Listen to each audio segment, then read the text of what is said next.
Hey everyone, how's it going? Thanks so much for tuning in. For today's video, we'll be taking an up-close and personal, in-depth look with the all-new 2016 Jaguar XF R Sport.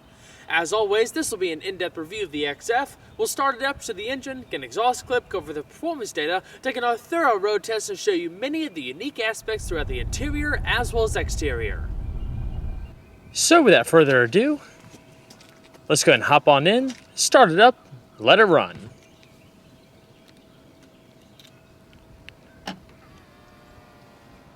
A smart key entry system is standard on the XF. All you have to do is just keep the key fob in your pocket and locate the touch sensors on all four door handles to lock and unlock the vehicle. Simply tap the little depressed portion to lock, then after waiting a second, go ahead and grab the handle and it automatically unlocks the vehicle. The XF is also available with soft closing doors, but that particular option is not equipped on our tester. This one is finished in ammonite gray, contrasted by dark brown or brogue leather interior and light oyster contrast stitching. We'll discuss options and more detailed pricing later on in the video.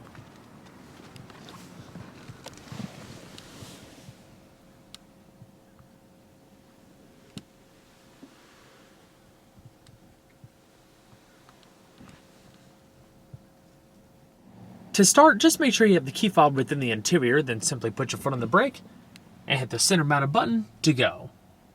When you first climb in, the button starts to pulsate red like the car's beating heart.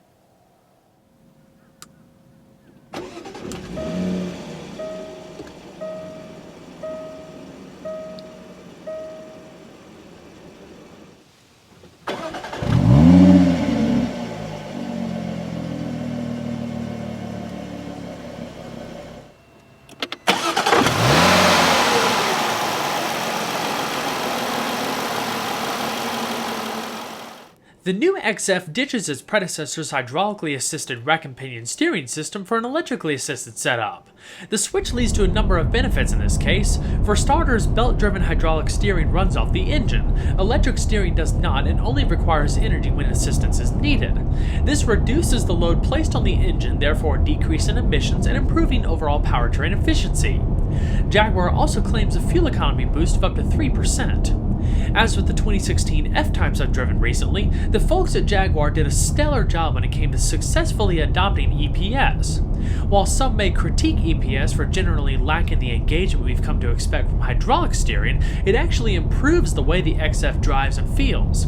The level of feedback dialed in is quite surprising. It's so good, in fact, that it very well could offer as much or more of a connected feel than its predecessor, very similar to the setup in the F-Type.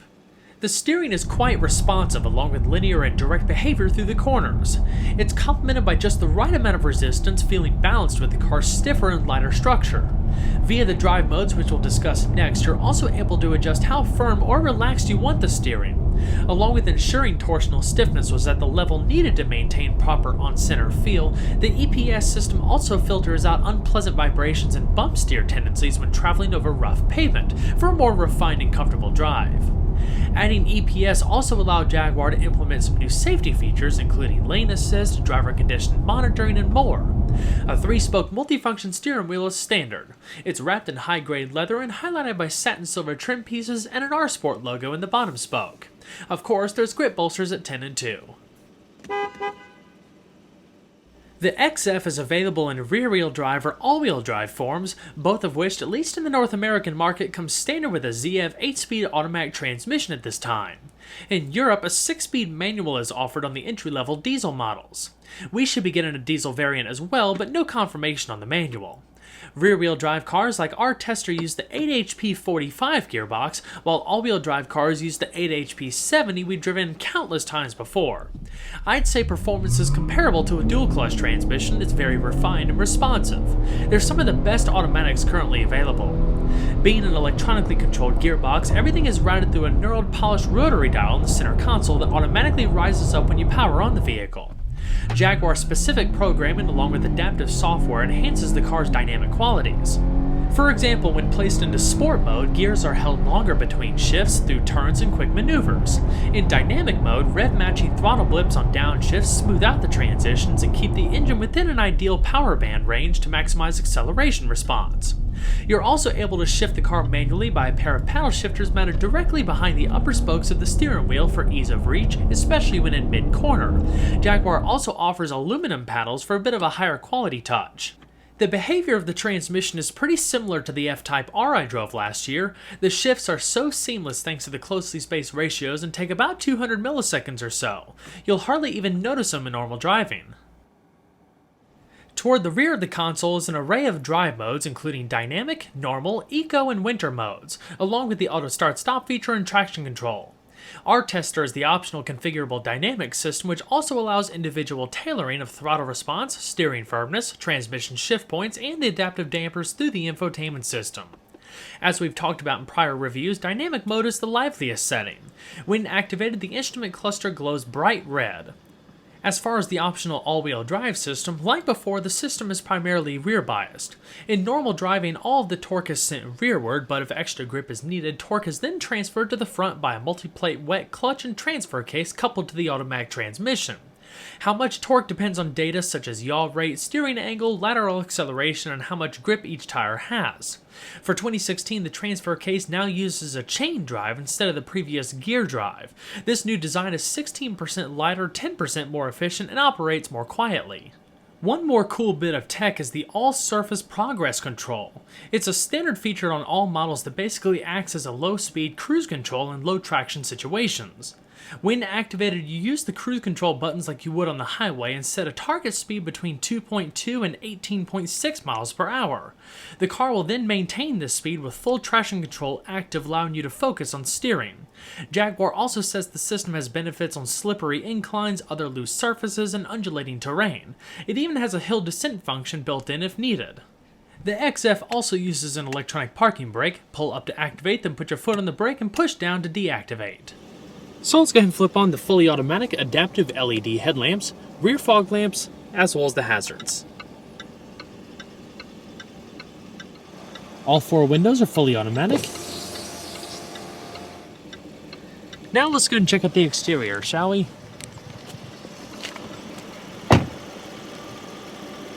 The Jaguar XF is all new for 2016, ushering in the second generation of the brand's mid-size luxury sedan that first debuted back in 2008. As revolutionary as it is when compared to its predecessor, the XF still shares a familiar coupe-like silhouette. Its outward design is more evolutionary than revolutionary. Despite the similarities, the new car has been thoroughly redesigned inside and out, creating a fresh and modern successor that's more competitive now than ever before. Jaguar basically took everything that made the original car a star and elevated it to a new level. The new XF is more efficient, it boasts significantly more interior space, offers heightened driving dynamics, and a suite of new technology. Of course, the name of the game this day and age, especially with the latest Jaguar Land Rover products, is weight savings. This is perhaps the single most important innovation for this new generation. Following in the footsteps of the new XE sports sedan, the XF adopts Jaguar's new aluminum-intensive IQ modular chassis architecture. Primarily composed of bonded and riveted aluminum, 75% of it to be exact, the structure leads to a significant decrease in curb weight along with improvements in chassis rigidity over a comparable steel structure. IQ is somewhat similar in concept to Volkswagen's MQB architecture we discussed in prior videos, although Jaguar's approach is a bit different. There's less fixed hardpoints allowing for an added degree of flexibility with vehicle design, namely in the front and midsections, but still retaining some commonalities here and there. In the XF's case, it only shares about 20% of its components with the XE. It's said that IQ will eventually migrate across the entire Jaguar lineup, including the upcoming F-Pace crossover. The XF features tidier proportions this go-around, with minor but highly effective dimensional changes. Overall length shortens by 0.3 inches, accompanied by a 0.1 inch drop in roof height. The big change lies in the wheelbase, which gains an additional 2 inches of length. Along with more efficient interior packaging provided by the new chassis architecture, the XF is able to offer class-leading space for rear seat occupants. There's a healthy increase in leg, knee, and head space, but we'll cover all of that later in the video. On another note, the front overhang has been shortened by 2.6 inches. By essentially pushing the wheels more toward the corners, it gives the XF a more solid and sure-footed stance. Aluminum is also used to form the one-piece body sides, hood, and front fenders. The doors, trunk lid, and rear floor pan continue to be made out of steel to maintain an ideal weight balance in this case. The XF even uses lighter weight magnesium alloys for the front-end carrier and main cross-car beam. For added safety, ultra-high strength hot-formed boron steel is used to reinforce the B-pillars and rear longitudinal chassis members. Jaguar claims the North American XFs see a weight savings of 132 pounds for the rear-wheel drive models, while the all-wheel drive models drop an impressive 265 pounds. This is accompanied by a 28% boost in torsional rigidity over the previous all-steel structure. Styling changes with the new XF, while they appear minor, are more substantial than you'd think. After all, Jaguar's current design language originally stemmed from the first generation XF. When it was launched, it was unlike anything else Jaguar had produced up to that point. A handsome car that was both modern and forward-looking. Now the car features an added dose of sport and aggression. Without trying to sound cliched, the 1.3-inch lower hood line, power bulge, and the longer and higher rear deck give the impression of a wild cat about to pounce on its prey. One noteworthy change between the old and the new include a new character line that begins at the headlamps, travels down the body before blending into the curve in the upswept deck lid. The new quarter windows and the C-pillars are a welcomed addition, emphasizing the larger cabin and improving visibility. The front grille has also been pushed forward, set within a more upright front end. An impressively low 0.29 drag coefficient, in addition to fuel economy benefits, helps create a very quiet interior with little to no road noise. Out back, there's a swept-up trunk lid for reduced drag and LED tail lamps that are very reminiscent to the F-Type. One of my favorite elements are the twin polished exhaust outlets. They've been brought closer together to create a unique look. For a more dynamic look, both the R Sport and the S feature unique styling cues. The R Sport has a more aggressive front bumper, side sills, and a trunk-mounted spoiler. The window surrounds are finished in gloss black, and you gain the new adaptive LED headlamps, a first for a Jaguar. All XS feature a pair of vertical apertures in the outer edges of the front fascia that channel air over the front wheels and down the body sides in an effort to reduce differences in air pressure, improving aerodynamics. All in all, the new body develops as much as 110 pounds of additional downforce at 99 miles an hour, improving stability. The lower front fascia also integrates a set of brake cooling ducts. In terms of size and performance, the XF slots in amongst the BMW 5 Series, Audi A6, Cadillac CTS, and the Mercedes-Benz E-Class. Initially, the XF will be offered in two main forms. The XF35T starts out at $51,900, about $5,000 less than last year's V6 XF, and is available in three trim levels: Performance, Prestige, and R Sport. The XFS starts out at $62,700. All-wheel drive is available for all models for an additional $3,000. Our R Sport tester with optional paint, a heads-up display, and adaptive dynamics stickers for $64,185 including destination. Jaguar offers quite a number of different wheel styles and sizes for the XF. These range from 18 to 20 inches in diameter, many of which are exclusive to a particular trim package or available as accessories. For example, the R Sport comes standard with these silver-painted 19x8-inch Vortex 5 twin-spoke alloys. They're wrapped in 245/40 Continental all-season tires. The 20-inch wheels are optional on the XF35T Prestige and R Sport and standard on the XFS. As it was, the XF had a ton of grip through the corners. I'd estimate our tester could pull between 0.85 and 0.9 G of lateral acceleration with more nimble structure. A set of high-performance summer tires would enhance grip even further. Excellent stopping power is provided by four-wheel internally ventilated disc brakes measuring 14 by 1.3 inches in front and 12.8 by 0.8 inches in the rear.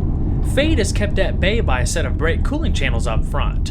4-channel, 4-sensor four-wheel ABS and electronic brake force distribution comes standard along with stability and traction control. With this setup, the car is able to stop from 60 miles an hour in a little under 110 feet. The XF's independent double wishbone front suspension was actually adapted from the F-Type, while the new integral link rear suspension is shared with the XE. The vast majority of suspension components are made from forged or hollow cast aluminum, including the wishbones and front knuckles for strength and reduced unsprung weight. The integral link design out back allows for the separation and independent management of lateral, longitudinal, and vertical forces acting on the suspension for greater overall control. Our tester is equipped with the optional adaptive dampers, adding an extra dimension to the overall handling and ride quality. The system monitors steering and body movements amongst other things like acceleration and cornering forces, to continuously adapt the damper settings, maintaining a balance of sharp handling and comfort. The ride is sporty and firm, but does a great job mitigating broken pavement. A brake-based torque vectoring system is also standard on all XFs, which subtly applies the brakes to the inside front and rear wheels to help you rotate through corners, leading to greater agility and reduced understeer. Overall length is 195 inches, with a width including the mirrors of 82.3 inches and a height of 57.4 inches. It rides on a 116.5 inch wheelbase, and curb weight starts around 3,770 pounds. At launch, the 2016 XF is only offered with Jaguar's excellent supercharged AJ126 3-liter V6. There's no word yet whether the 240 horsepower 2-liter gasoline turbo 4-cylinder will make an appearance, but we're told to expect Jaguar's new Engineered 2-liter turbo diesel 4-cylinder in the near future. I definitely have my fingers crossed for potential V8 models over time as well. The supercharged V6 is essentially the same engine that powers the F-Type, developed off of the 5-liter V8 we've driven numerous times before. Like the base F-Type and F-Type S, the power rating between the XF35T and the XF-S differs, with the latter being the more powerful of the two. At the end of the day, the differences lie in ECU programming, as the mechanics are identical regardless of the power output. Our tester develops 340 horsepower at 6,500 RPM and 332 pound-feet of torque at 4,500 RPM. The 380 horsepower variant is exclusive to the XF-S, although it still produces the same amount of torque, unlike the F-Type S, which has 339 pound-feet of torque. The all-aluminum 90-degree engine features dual overhead cams, 4 valves per cylinder, direct fuel injection, dual independent variable valve timing, and a compression ratio of 10.5 to 1. Nestled between the cylinder banks is a Roots-type twin-vortex supercharger that delivers up to 25.4 psi of boost in the 340 horsepower variant and 27.6 psi of boost in the 380 horsepower variant. An air-to-water intercooler keeps the charge air temperatures low. Our tester can hit 60 miles an hour in an estimated 5.2 seconds, about half a second quicker than its predecessor. Jaguar claims the XF-S's 40 additional horsepower drops that time to 5.1 seconds or so. Adding the all-wheel drive system, considering how much weight it's shed this year, should reduce those times even further, if only marginally. Top speed is electronically limited to 121 miles an hour. The engine delivers power instantaneously and is highly responsive. With an integrated balance shaft, it's also quiet and smooth in normal driving. While the XF is not available with any form of dual-mode exhaust, it still sounds pretty good, especially at full throttle when some of that supercharger whine starts to come into play. At certain RPMs, extra induction noise is piped into the interior for a fuller, sportier sound. However, the dual-mode exhaust for the F-Type S would be quite a sweet option. On the other end of the spectrum, the Engineered diesel engine will develop 180 horsepower at 4,000 RPM and 317 pound-feet of torque between 1,750 and 2,500 RPM, which should propel it to 60 miles an hour in about 7.7 seconds, making for an intriguing choice if you're looking for a respectable performance and superior fuel economy over the gasoline engines. As far as fuel economy, the new XF is fitted with a larger 19.5-gallon tank and requires premium fuel. An auto start-stop feature is standard to help boost fuel economy and reduce emissions. With this in mind, EPA estimates now range between 20 miles to a gallon in the city and 30 on the highway, averaging around 24 miles to a gallon. Comparing the raw specs, that's an improvement of 2 miles per gallon in both the city ratings and highway ratings compared to its predecessor.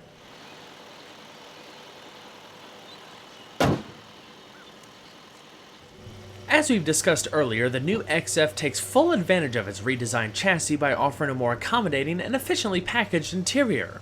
It's been thoroughly modernized and matured with improvements in build and quality of materials, more advanced technology and safety features, and greater comfort. One of my favorite features of the original XF were the flush air vents across the dash that would automatically rotate open upon turning on the HVAC system. This partially continues for 2016 as the center vents have been swapped out for more conventional vents to make way for an all-new, albeit optional infotainment system that is not equipped on our tester, but we'll discuss that more in just a bit. The XF is very well appointed, featuring a significant amount of soft touch and leather surfaces to create a visually appealing and welcoming environment. One of the first things you'll notice is that while the previous XF also had quite a nice interior for its time, the new car has some familiar elements but carries greater attention to detail with the overall design and layout. I especially like the curve around the dash and how it seamlessly blends into the door panels, a styling trait borrowed from the XJ. The ergonomics are excellent. In addition to the dark hex textured aluminum across the doors and dash, you have a choice between a variety of veneer options. Our tester is equipped with the standard piano black veneer, but you also have a number of traditional and modern wood tones and even carbon fiber. The R Sport receives some unique interior elements, including sports seats with available two-tone color themes. In addition to fluted accents across the perforated midsections, they also appear to offer additional lateral support.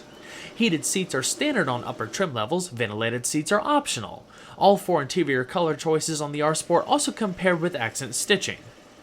The seats are on the firm side, but pack plenty of padding where it matters the most. They're very supportive. These are 8-way electric adjusting with 4-way power lumbar.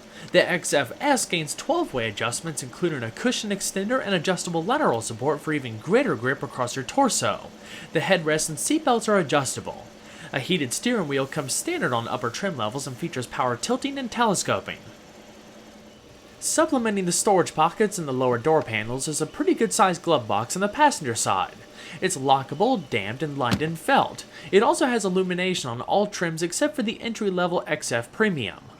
In addition to all of the electronic safety features such as lane keep and assist, adaptive cruise control, and forward collision alert, the XF comes with dual-stage front airbags and seat-mounted side airbags to the front, along with full-length side curtain airbags to the front and rear. No knee airbags are offered. Some other options include our tester's heads-up display, customizable interior ambient illumination, a suede cloth headliner, and a sunroof. So let's go and see how she sounds, both sitting still and on the road.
Now we're going to shut her up and check out the interior features.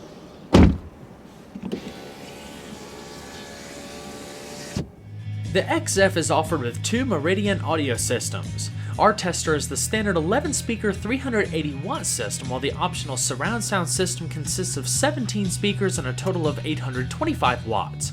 I've had experience with a number of these systems, all of which have been quite enjoyable. The surround sound is definitely the way to go if you're a music lover, but even the standard setup would be more than enough for most folks. Depending on which audio system you choose, you'll receive either of two infotainment systems.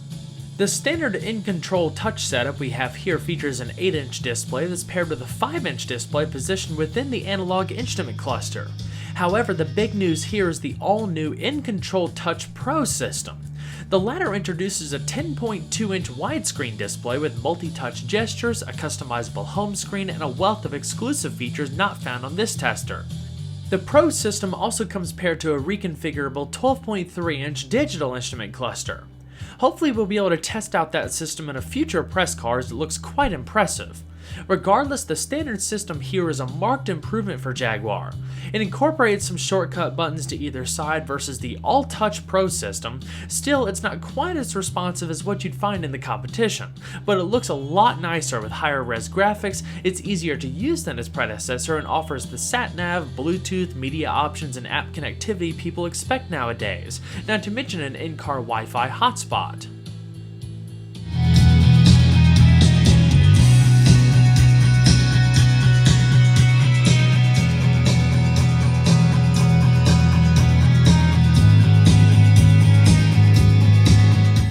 All of the pillars are wrapped in soft material. There's grip handles up top and padded visors. The visors feature LED illumination, as well as a card holder to the right. The rearview mirror is auto-dimming with 3-position garage home link located underneath. In the top stack, you have a large padded sunglass container, controls for the automatic sunroof and sunshade, SOS emergency services and roadside assistance, LED reading lamps, and your hands-free Bluetooth microphones. All of the lights are touch sensitive. So when the sunshade is closed, it still allows a little bit of natural light to come in, but like I said, it's all fully automatic, as is the sunshade. It's a pretty big glass roof as well.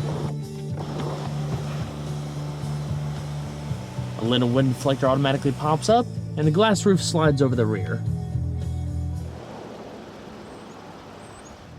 So continuing down the center stack, right beneath the infotainment system, you have a standard dual-zone electronic automatic climate control system. You have front and rear defrost, recycling, AC, temperature to either side, different zones, your heated seat controls, as well as fan speed in the middle. A quad-zone climate control system is also available, so you have independent temperature and climate adjustments for the rear passengers. Cooled seats are also available for the front, as are heated rear seats.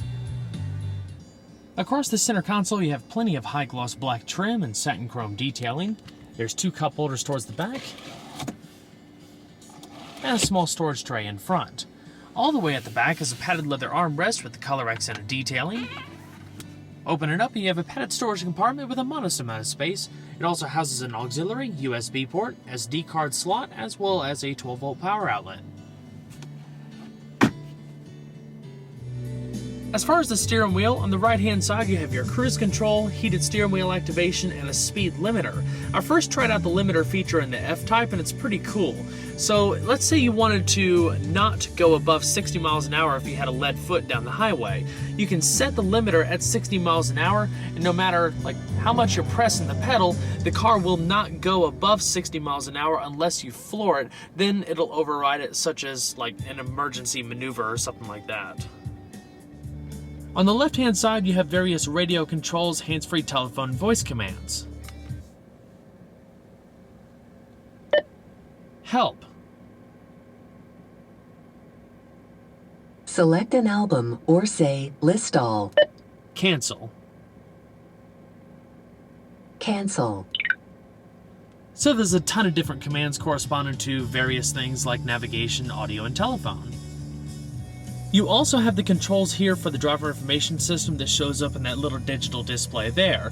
Like I said earlier, with the InTouch Pro system, you also get a 12.3-inch digital instrument cluster, so there's a lot more functionality and stuff that comes with that, but this is the basic system.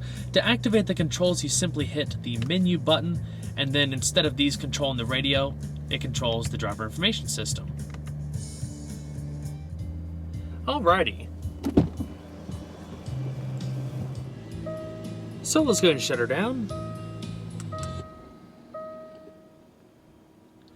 And we'll check out backseat space and amenities.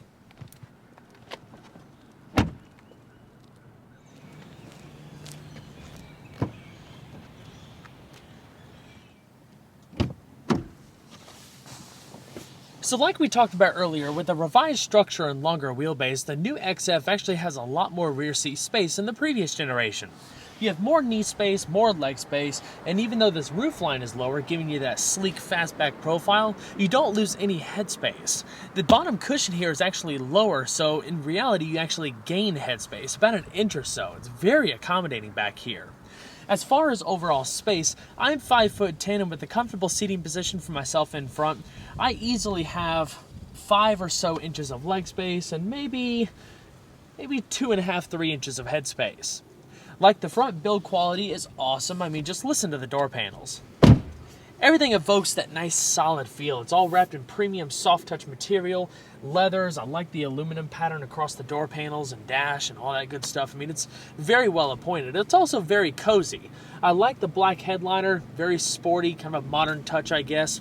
The visibility is also excellent in this car. There's these little quarter windows right here behind the C-pillar that makes the cabin feel very open and spacious. The XF is available with a quad-zone climate control system and heated rear seats. This one is not equipped with those options. Instead, there's just a storage tray down below there. Of course, you have the adjustable air vents in the bottom, and there's a 12-volt power outlet.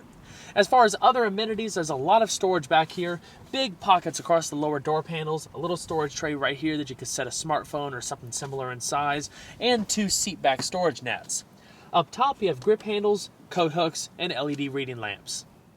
In terms of comfort, like the front, the rear seat is a bit on the firm side. There's enough padding where it matters the most, but you can kind of sit down nice and low. There's a lot of good lower back support. There's not a ton of lateral support, but it's pretty comfortable for longer trips.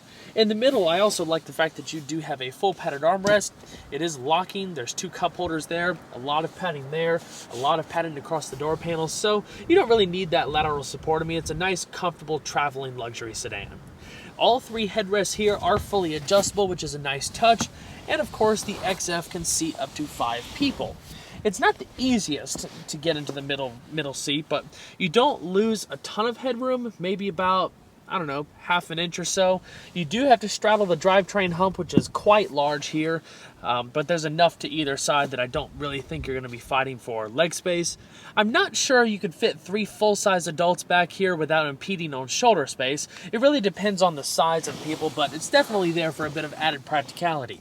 You also have the option of sunshades on all the windows back here. I mean, there's a whole lot of extra stuff that you can get, like more premium luxury touches that are all listed on Jaguar's site, so definitely check that out. As far as this example, though, that's pretty much it. Fairly simple overall. Excellent build quality, decent comfort, and tremendously roomy. So let's go and check out trunk space.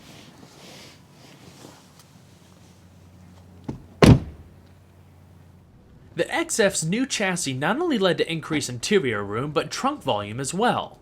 Compared to its predecessor, which offered around 17.7 cubic feet of cargo space, the new XF now offers an impressive 19.1 cubic feet. If you need to expand the usable space for longer items, the rear seat is able to be folded. Instead of a typical 60-40 split, the seat is split 40-20-40 for greater flexibility.